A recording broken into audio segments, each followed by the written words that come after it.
Hi guys, day 7 sa Tilapia Fund. Day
Ayan.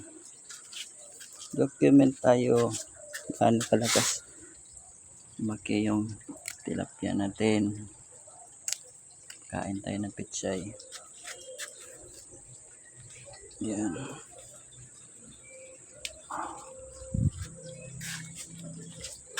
Yan, small garden ko. Mayroong kamatis, pechay, sili, mayroong upo. Upo natin, hindi pa namumunga yung pechay. Lusaw sa init.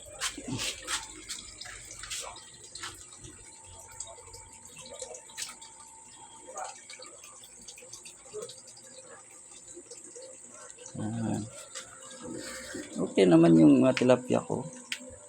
Wala namang namamatay. Yung namatay lang yung binuli. Hindi talaga siya. Hindi tayo kinaya yung bully talaga. Meron talagang inaaway na tilapia. Yan. Double purpose tong ginagawa kong pag-vlog. Kasi limited din yung space ng cellphone ko. Yung memory. Kaya yung documentation ko, sinave ko din sa YouTube. Tapos erase ko yung video ko sa device ko. Yan, para makasave ng video and for documentation purposes din. Okay, kasi hindi natin alam future. Meron tayong chance na magkaroon ng malaking fish pond. Mababalikan natin to yung progress na to. Ano pala yung maganda. Anong magandang basis. So yan.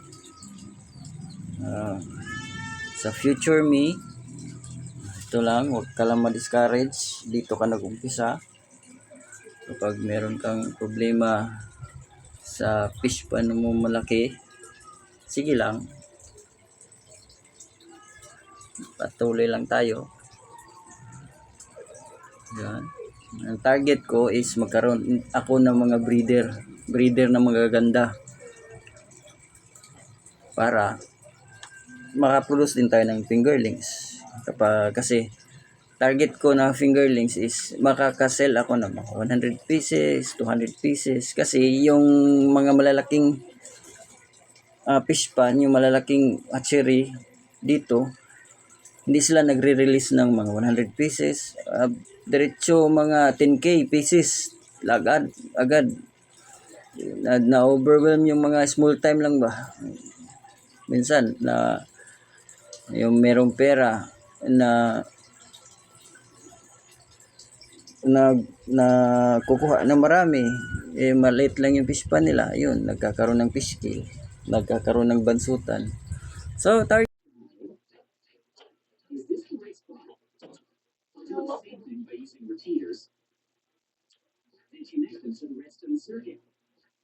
Pero pag umata ka, dahil dahil ka, hindi ko ano.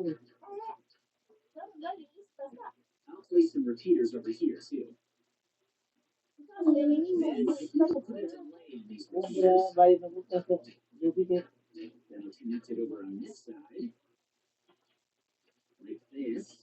Ayan.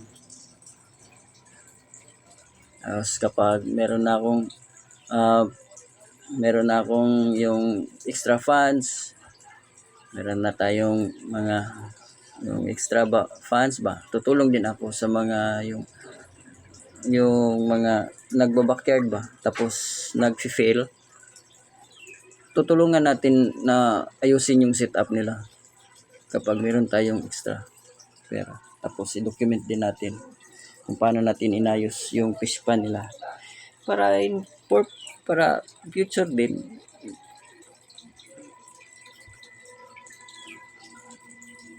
Oh, ayan na.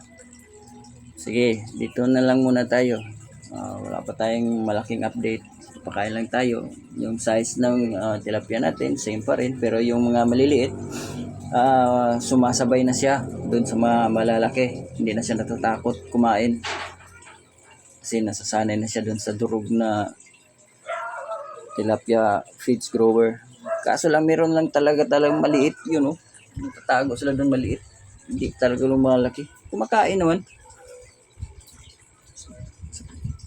Hindi natin maiwasan meron talagang ganyan sa batch, yung parang yung bad stock o yung binigay sa akin hindi lang talaga maganda kasi libre. Sige guys, see you tomorrow guys. Bukas mag-water change tayo, pakita ko sa inyo paano ako mag-water change. Sige, bye.